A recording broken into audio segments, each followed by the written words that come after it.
अच्छा, next week की मैं एक प्रिडिक्शन बता रहा था कि यहाँ पे हर्ष के चांसेस हैं एलिमिनेट होने के। और काफ़ी लोग ये बोल रहे हैं कि भाई हर्ष कैसे एलिमिनेट होगा, हर्ष तो यहाँ में हमें आगे वाले प्रोमोज में दिख रहा है, तो हर्ष यहाँ पे एलिमिनेट नहीं होने वाला। आप ऐसे ना बोलो। तो यार देखो, मैं आपको थोड़े से कुछ पॉइंट्स क्लियर करता हूँ जिससे आपको चीज़ें समझने में आसानी होगी। देखो, हर्ष यहाँ पे एलिमिनेट हो सकता है, प्रिया भी यहाँ पे एलिमिनेट हो सकती है, पर ज़्यादातर चांसेस है कि यहाँ पे हर्ष एलिमिनेट होगा। अब उसके आगे आने के चांसेस मैं आपको बताता हूँ कैसे हैं।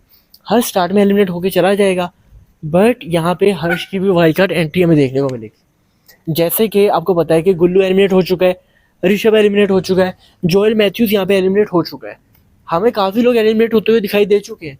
बट अभी एक एपिसोड आने वाला है जहाँ पे हमें इन सब की वाइल्ड कार्ड एंट्री देखने को मिलने वाली है। और जब इनकी वाइल्ड कार्ड एंट्री होगी, उस वाइल्ड कार्ड एंट्री में हर्ष भी होगा या प्रिया, इनमें से कोई एक होगा जो नॉमिनेट हो चुका होगा उस टाइम पे। जब ये लोग वाइल्ड कार्ड एंट्री करके आएंगे तो वहाँ पे गेम बहुत ही ज़्यादा इंटरेस्टिंग हो जाएगी, क्योंकि ऋषभ को भी आइडिया होगा कि भाई उसे चार्ली ने, उसकी अपनी गैंग ने धोखा दिया था।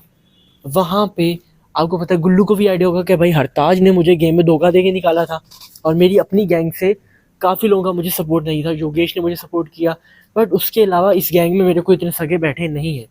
तो कहीं ना कहीं उसको भी इन चीज़ों का आइडिया होगा। जोएल तो इतना परफॉर्म कर ही नहीं पाया, उसको तो इतना बॉन्ड बनाने का मौका ही नहीं मिला, बट स्टिल प्रिंस को ये आइडिया है कि वो परफॉर्मर अच्छा है। अब इन सब की हमें वाइल्ड कार्ड एंट्री देखने को मिलने वाली है, जिनमें आप अगर देखो तो जोएल भी हमें देखने को मिलने वाला है। इन सब की यहाँ पे वाइल्ड कार्ड एंट्री होगी और उसके बाद गैंग स्वैप में जब ये आपस में बंटेंगे तब देखना इंटरेस्टिंग है कि यहाँ पे ऋषभ और गुल्लू ये क्या एक ही गैंग में जाएंगे या फिर ये दोनों अलग गैंग में जाएंगे। टोटली ये चीज़ें डिपेंड करने वाली हैं आपके रोडियम्स पे। आपके पास जितने ज़्यादा यहाँ पे रोडियम्स होंगे, आपके लिए चीज़ें उतनी अच्छी हो सकती हैं।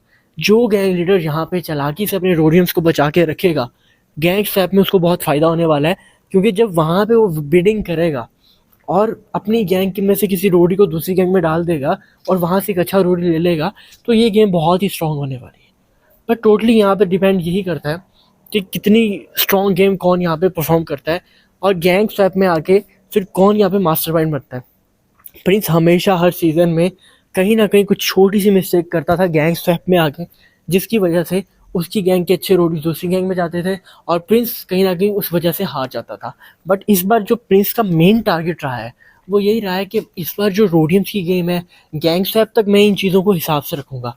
आपने नोट किया होगा कि प्रिंस ने इस बार एक दो हल्के रोडीज को टारगेट किया, इस वजह से किया कि गैंग स्वैप में इनको दूसरी गैंग में शिफ्ट कर दूंगा और अपनी गैंग को स्ट्रॉन्ग कर देंगे। तो क्या ये प्रिंस की जो स्ट्रेटजी है ये काम आने वाली है और प्रिंस फाइनली ऐसा कर पाएंगे, या फिर यहाँ पे प्रिंस के पास गैंग स्वैप में भी हमें कोई तगड़े रोडी देखने को नहीं मिलेंगे। कमेंट में अपना